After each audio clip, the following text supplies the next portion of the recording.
ഒറ്റ പാദത്തിൽ, അതായത് വെറും 3 മാസങ്ങൾക്കുള്ളിൽ തങ്ങളുടെ വരുമാനത്തിൽ 57% വമ്പൻ കുതിച്ചുചാട്ടം നടത്തിയ ഒരു കമ്പനിയെക്കുറിച്ചൊന്ന് സങ്കല്പിക്കുക.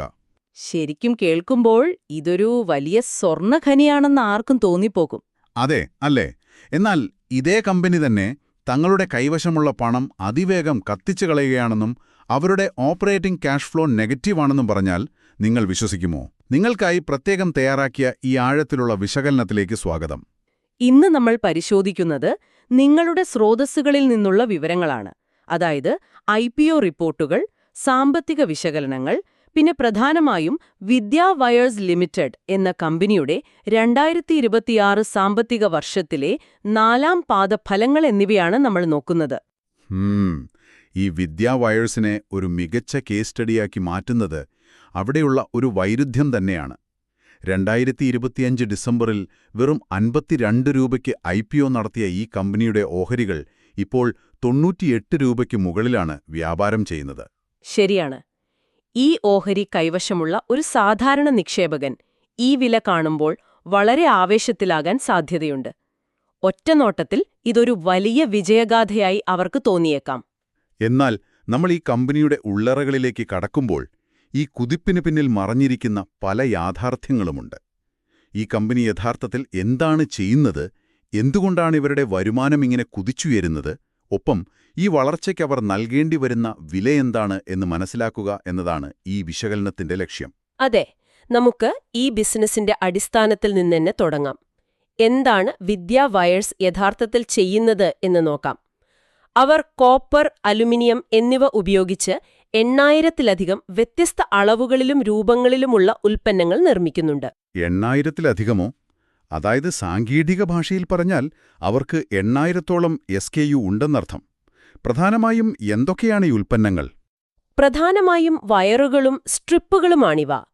പവർ ഗ്രിഡുകൾ, ട്രാൻസ്ഫോർമറുകൾ, ഇലക്ട്രിക് വാഹനങ്ങൾ, പിന്നെ സോളാർ സിസ്റ്റങ്ങൾ എന്നിവയിലാണ് ഇവ കൂടുതലായും ഉപയോഗിക്കുന്നത്.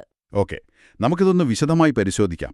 ഈ ഇലക്ട്രിക് വാഹനങ്ങളും പവർ ഗ്രിഡുകളുമൊക്കെ ഒരു മനുഷ്യ ശരീരത്തിലെ പ്രധാന അവയവങ്ങളാണെങ്കിൽ, അതെ, വിദ്യാ വയേഴ്സ് നിർമ്മിക്കുന്ന ഈ കമ്പികൾ ആ അവയവങ്ങളിലേക്ക് രക്തമെത്തിക്കുന്ന ഞരമ്പുകളും ധമനികളുമാണ് എന്നു പറയാം. അവയില്ലാതെ ആധുനിക വൈദ്യുത സംവിധാനങ്ങൾക്ക് ഒരടി മുന്നോട്ടു പോകാൻ കഴിയില്ല. തീർച്ചയായും. എന്നാൽ വെറുതെ കുറച്ച് ചെമ്പു വാങ്ങി കമ്പിയുണ്ടാക്കി വിൽക്കുക എന്നതിലുപരി ഇവരുടെ ബിസിനസ്സിൽ വളരെ കൗതുകകരമായ ഒരു കാര്യമുണ്ടല്ലോ. അതിന് ബാക്ക്വേർഡ് ഇന്റഗ്രേഷൻ എന്നാണ് പറയുന്നത്. വളരെ ലളിതമായി പറഞ്ഞാൽ അവർ വെറുതെ പുറത്തുനിന്ന് ചെമ്പു വാങ്ങുകയല്ല ചെയ്യുന്നത്. തങ്ങൾക്ക് ആവശ്യമുള്ള ചെമ്പു കമ്പികളുടെ 35 മുതൽ 40% വരെ അവർ നേരിട്ട് കോപ്പർ കാഥോഡുകളിൽ നിന്ന് സ്വന്തമായി നിർമ്മിക്കുകയാണ് ചെയ്യുന്നത്. അതായത് കോപ്പർ കാഥോഡുകൾ അഥവാ വലിയ ചെമ്പുകട്ടകൾ വാങ്ങി അത് ഉരുക്കി അവർ തന്നെ സ്വന്തമായി കമ്പികളാക്കി മാറ്റുന്നു. ഇതിൽ നിന്ന് സാമ്പത്തികമായി അവർക്കെന്താണ് ഗുണമുള്ളത്? വെറുതെ പുറത്തുനിന്ന് കമ്പികൾ വാങ്ങുന്നതിനേക്കാൾ വലിയൊരു സാമ്പത്തിക ലാഭം ഇതവർക്ക് നൽകുന്നുണ്ട്. അതോടൊപ്പം തങ്ങളുടെ ഉൽപ്പന്നങ്ങളുടെ ഗുണനിലവാരം ഉറപ്പാക്കാനും ഈ സ്വന്തം ഉൽപ്പാദനം അവരെ സഹായിക്കുന്നു. നിലവിൽ ഇന്ത്യയിലെ ഈ മേഖലയിലെ ഏറ്റവും വലിയ 4ാമത്തെ ഉൽപ്പാദകരാണവർ. രാജ്യത്തെ മൊത്തം മാർക്കറ്റ് ഷെയറിന്റെ 5.7% ഇപ്പോൾ അവരുടെ കൈകളിലാണല്ലേ? അപ്പോൾ Adani, Wilmar, Suzlon, Schneider electric പോലെയുള്ള വമ്പൻ കമ്പനികൾ ഇവരുടെ സ്ഥിരം ഇടപാടുകാരാണെന്നതിൽ യാതൊരു അത്ഭുതവുമില്ല. ശരിയാണ്. ഈ വമ്പൻ കമ്പനികൾക്ക് അവരുടെ സിരകളും ധമനികളും വിതരണം ചെയ്യുമ്പോൾ അവിടെ യാതൊരുവിധ പിഴവുകളും സംഭവിക്കാൻ പാടില്ലല്ലോ. അതുകൊണ്ട് തന്നെ മികച്ച ബിസിനസ് മാതൃകയുള്ള ഇവരുടെ IPO വലിയൊരു വിജയമായിരുന്നു. ആ വളർച്ചയുടെ കണക്കുകളിലേക്കാണ് നമ്മളിനി പോകുന്നത്. 2025 ഡിസംബറിൽ 300 കോടി രൂപയുടെ വലിയൊരു IPO ആണ് അവർ നടത്തിയത്. ഇതിൽ വലിയൊരു തുക അവർ മാറ്റിവെച്ചത് പുതിയൊരു ഫാക്ടറിക്കു വേണ്ടിയായിരുന്നല്ലോ. അതെ, ആ 300 കോടിയിൽ നിന്നും 140 കോടി രൂപ അവർ മാറ്റിവെച്ചത് ഗുജറാത്തിലെ നർസന്ദയിലുള്ള തങ്ങളുടെ സബ്സിഡിയറി കമ്പനിയായ ആൽക്യുവ് ഇൻഡസ്ട്രീസിന്റെ പുതിയ പ്ലാന്റിനു വേണ്ടിയാണ്. തങ്ങളുടെ ഉൽപ്പാദനശേഷി ഇരട്ടിയാക്കുക എന്നതായിരുന്നു അതിന് പിന്നിലെ പ്രധാന ലക്ഷ്യം, അല്ലേ? എക്സാക്ട്ലി. നിലവിലുള്ള ഉൽപ്പാദനശേഷിയായ 19,680 മെട്രിക് ടണ്ണിൽ നിന്ന് ഒറ്റയടിക്ക് 37,680 മെട്രിക് ടണ്ണായി അത് വർദ്ധിപ്പിക്കുക. അതുവഴി മാർക്കറ്റ് ഷെയർ 11.3% ഇന്ത്യയിലെ മൂന്നാമത്തെ വലിയ കമ്പനിയാവുക എന്നതായിരുന്നു അവരുടെ പദ്ധതി. ആ വിപുലീകരണം എത്രത്തോളം ഫലപ്രദമായി എന്ന് 2026 നാലാം പാദ ഫലങ്ങൾ പരിശോധിക്കുമ്പോൾ നമുക്ക് വളരെ വ്യക്തമാകുന്നുണ്ട്. 2026 ഫെബ്രുവരി 7 ആൽഗോ ഇൻഡസ്ട്രീസ് ഉൽപ്പാദനം ആരംഭിച്ചല്ലോ. അതൊരു വലിയ കുതിപ്പായിരുന്നു. നാലാം പാദത്തിലെ അവരുടെ വരുമാനം മുൻവർഷത്തേക്കാൾ 57.7% വർദ്ധിച്ച് 598.8 കോടി രൂപയായി മാറി. ലാഭമാകട്ടെ 54.5% വർദ്ധിച്ച് 19.6 കോടി രൂപയിലുമെത്തി. പക്ഷേ ഇവിടെയാണ് കാര്യങ്ങൾ കൂടുതൽ രസകരമാകുന്നത്. ഒരു വശത്ത് വരുമാനവും ലാഭവും 50%-ലധികം വളർന്നു. എന്നാൽ ഈ IPO സമയത്ത് തന്നെ പ്രൊമോട്ടർമാരായ ശ്യാം സുന്ദർ റാഠിയും ശൈലേഷ് റാഠിയും ചേർന്ന് തങ്ങളുടെ 26 കോടി രൂപയുടെ ഓഹരികൾ ഓഫീസ് വഴി വിറ്റഴിച്ചിരുന്നല്ലോ. അതായത് ഓഫർ ഫോർ സെയിൽ വഴി അവർ സ്വന്തം ഓഹരികൾ വിറ്റു. അതെ, ഒരു സാധാരണ നിക്ഷേപകനെ സംബന്ധിച്ച് ഇതൊരു സംശയമുണ്ടാക്കുന്ന കാര്യമല്ലേ? ഇത് ബിസിനസ്സിലെ ഒരു ലാഭമെടുപ്പ് മാത്രമായിരുന്നോ, അതോ വരാനിരിക്കുന്ന വെല്ലുവിളികൾ മുന്നിൽ കണ്ടുള്ള നീക്കമായിരുന്നോ? ഇതൊരു നല്ല ചോദ്യമാണ്. എന്നാൽ നമ്മൾ മനസ്സിലാക്കേണ്ട ഒരു കാര്യമുണ്ട്.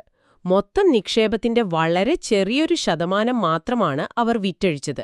IPOയിലൂടെ സമാഹരിച്ച ബാക്കി തുക മുഴുവൻ കമ്പനിയുടെ പുതിയ പ്ലാന്റിനുമാണ് ഉപയോഗിച്ചത്. അതുകൊണ്ട് ഇതൊരു വലിയ അപായ സൂചനയായി കാണേണ്ടതില്ല. ഓക്കെ, പ്രൊമോട്ടർമാരുടെ ഓഹരി വിൽപ്പന നമുക്ക് മാറ്റിവെക്കാം.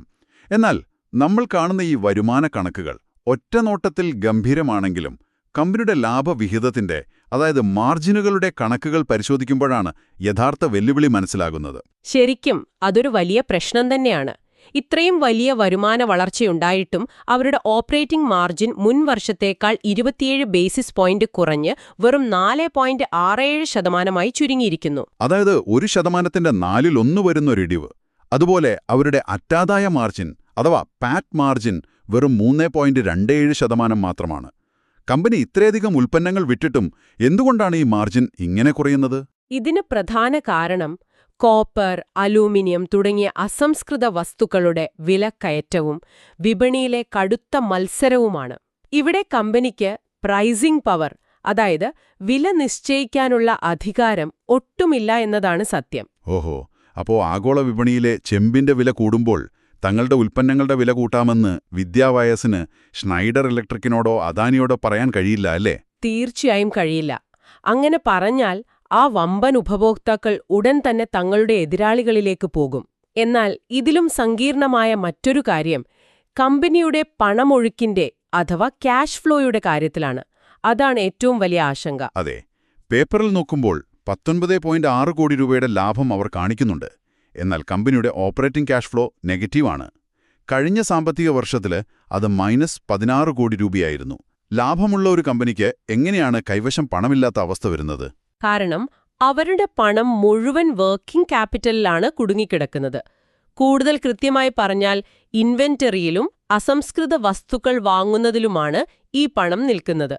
അവർക്കാവശ്യമുള്ള അസംസ്കൃത വസ്തുക്കളുടെ 90% അവർ വാങ്ങുന്നത് വേദാന്ത, മാറുബനി തുടങ്ങിയ വമ്പൻ സപ്ലയർമാരിൽ നിന്നാണ്. അപ്പോ വേദാന്തയെപ്പോലൊരു വമ്പൻ കമ്പനിയോട് വിലപേശാൻ വിദ്യാവയസിനൊരിക്കലും കഴിയില്ല. അവർ പറയുന്നതാകും അവിടുത്തെ നിയമം. എക്സാക്ട്ലി. അതുകൊണ്ടുതന്നെ സാധനങ്ങൾ വാങ്ങിയാൽ വിദ്യാവയസ് പണം വളരെ പെട്ടെന്ന് നൽകേണ്ടി വരുന്നു. അവരുടെ ട്രേഡ് പേയബിൾ ഡേയ്സ് വെറും 20 ദിവസമാണ്. അതായത് സാധനം കിട്ടി 48 മണിക്കൂറിനുള്ളിൽ അവർ കോടിക്കണക്കിന് രൂപ തിരികെ നൽകണം. എന്നാൽ ഈ ചെമ്പുരുക്കി കമ്പിയാക്കി മാറ്റി ഉപഭോക്താക്കൾക്ക് വിറ്റ് ആ പണം തിരികെ കിട്ടാൻ ആഴ്ചകളോ മാസങ്ങളോ എടുത്തേക്കാം. കൊടുക്കാൻ വെറും 2 ദിവസം, കിട്ടാൻ മാസങ്ങൾ.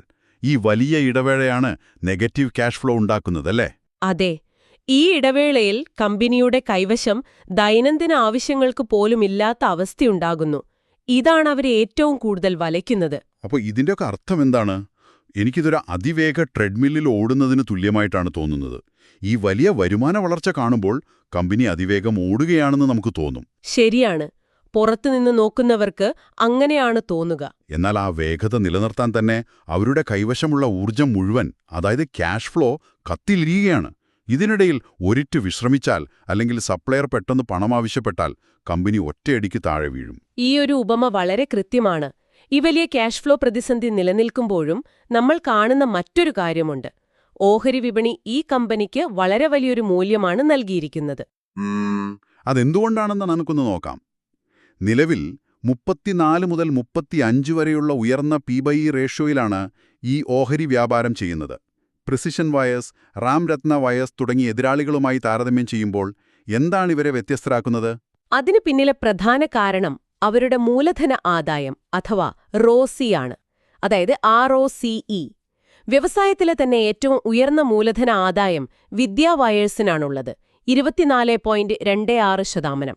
ഈ ROCE എന്നതിനെ നമുക്കൊന്ന് ലളിതമായി വിശദീകരിക്കാം. ഇതിനെ ഒരു കാറിന്റെ മൈലേജിനോട് ഉപമിക്കാമെന്ന് തോന്നുന്നു. കമ്പനിയുടെ ബിസിനസ് എഞ്ചിനിലേക്ക് അവർ നിക്ഷേപിക്കുന്ന ഓരോ 100 രൂപയ്ക്കും തിരികെ 24 രൂപയിൽ കൂടുതൽ ലാഭമായി അവർക്ക് ഉൽപ്പാദിപ്പിക്കാൻ കഴിയുന്നു. വ്യവസായത്തിന് ഏറ്റവും മികച്ച മൈലേജ് വിദ്യാ വയേഴ്സിൻ്റെതാണല്ലേ?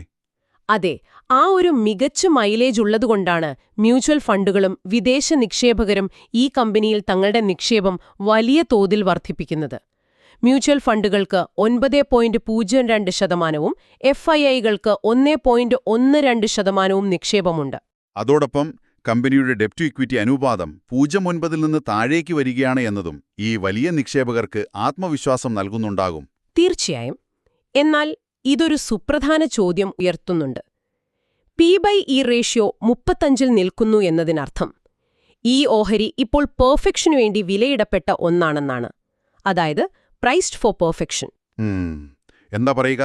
വിപണി അവരുടെ എല്ലാ പോസിറ്റീവ് വശങ്ങൾക്കും മുൻകൂർ പ്രതിഫലം നൽകിക്കഴിഞ്ഞു എന്നർത്ഥം. അതെ. അതായത് ഇനി മാർജിനുകളിൽ ഇനിയും ഇടിവുണ്ടാകുകയോ വളർച്ച കുറയുകയോ ചെയ്താൽ വിപണി ഇതിനെ കഠിനമായി ശിക്ഷിക്കും. തെറ്റുകൾ തിരുത്താൻ ഇവിടെ സമയമോ സാവകാശമോ ഇല്ല. ശരിക്കും അതൊരു വലിയ റിസ്ക് തന്നെയാണ്. ചുരുക്കത്തിൽ നമ്മൾ ഇന്നിവിടെ വിശകലനം ചെയ്തത് ഇന്ത്യയുടെ പുനരുപയോഗ ഊർജ്ജ ഇലക്ട്രിക് വാഹന സ്വപ്നങ്ങൾക്ക് ചിറകു നൽകുന്ന, ഉൽപ്പാദനശേഷി ഇരട്ടിയാക്കി കുതിക്കുന്ന ഒരു കമ്പനിയെക്കുറിച്ചാണ്. ഉയർന്ന വരുമാനവും കാര്യക്ഷമതയുമെല്ലാം അവർക്കുണ്ട്. എന്നാൽ വിപണിയിലെ ചാഞ്ചാട്ടങ്ങളും കോപ്പർ വിലയിലെ ഏറ്റക്കുറച്ചിലുകളും ക്യാഷ് ഫ്ലോയിലെ സമ്മർദ്ദവും അവർക്ക് മുന്നിലെ വളരെ വലിയ വെല്ലുവിളികളാണ് എന്ന് നാം കണ്ടു. അതെ. ഈ ഡീപ് ഡൈവ് വിശകലനം അവസാനിപ്പിക്കുമ്പോൾ ഇവിടെ നിങ്ങൾക്കൊന്ന് ചിന്തിച്ചു നോക്കാവുന്ന ഒരു കാര്യമുണ്ട്. 2030ഓടെ 500 ഗിഗാവാട്ട് പുനരുപയോഗ ഊർജ്ജം എന്ന ഇന്ത്യയുടെ വലിയ ലക്ഷ്യത്തിലേക്ക് നാം കുതിക്കുമ്പോൾ ഈ കമ്പികൾക്ക് വലിയ ഡിമാൻഡ് ഉണ്ടാകുമെന്നത് തീർച്ചയാണ്. അക്കാര്യത്തിൽ യാതൊരു സംശയവുമില്ല. എന്നാൽ സ്വന്തമായി യാതൊരു നിയന്ത്രണവുമില്ലാത്ത ആഗോള ചെമ്പുവിലയുടെ അടിസ്ഥാനത്തിൽ മാത്രം മുന്നോട്ടു പോകുന്ന ഇത്തരം കമ്പനികൾക്ക് തങ്ങളുടെ പ്രവർത്തനക്ഷമത കൊണ്ട് മാത്രം എത്ര കാലം സാമ്പത്തിക ഭദ്രത നിലനിർത്താൻ കഴിയും? ഈ വലിയ വ്യവസായ വിപ്ലവത്തിൽ അവർക്ക് പിടിച്ചു നിൽക്കാനാകുമോ? അതോ അസംസ്കൃത വസ്തുക്കളുടെ വിലക്കയറ്റത്തിൽ അവർ ഒലിച്ചുപോകുമോ? ഈ ഒരു വലിയ ചോദ്യം നിങ്ങൾക്കായി വിട്ടുനൽകിക്കൊണ്ട് ഇന്നത്തെ വിശകലനം ഇവിടെ പൂർണ്ണമാകുന്നു.